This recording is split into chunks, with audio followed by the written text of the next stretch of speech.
திமுக வேட்பாளரான மேயர் தினேஷ்குமாருக்கு எதிராக போட்டியிட 400 பேர் வேட்புமனு வாங்க குவிந்ததால் பரபரப்பு.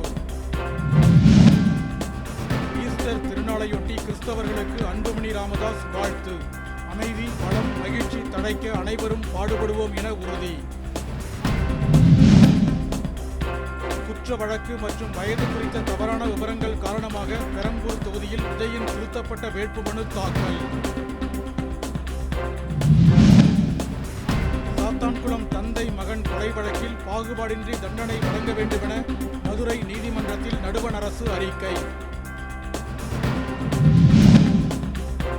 அரியலூர் மாவட்டம் ஜெயங்கொண்டம் தொகுதி பாமக வேட்பாளர் வைத்தி உடையார்பாளையம் பகுதியில் தீவிர வாக்கு சேகரிப்பு.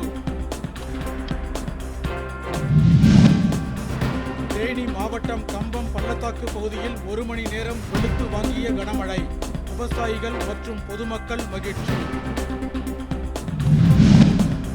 கும்பகோணம், ராயபுரம், துறைமுகம், மடத்துக்குளம் உள்ளிட்ட தொகுதிகளில் போட்டியிடும் தேசிய ஜனநாயக கூட்டணி வேட்பாளர்கள் மனு தாக்கல்.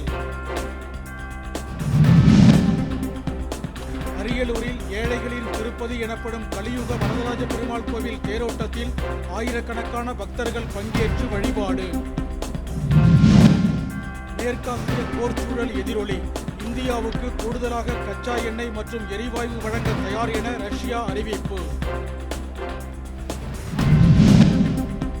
அமெரிக்க போர் வானூர்தியை ஈரான் சுட்டு வீழ்த்தியதால் போர் நிறுத்த பேச்சுவார்த்தையில் எந்த பாதிப்பும் ஏற்படாது என ட்ரம்ப் விளக்கம்.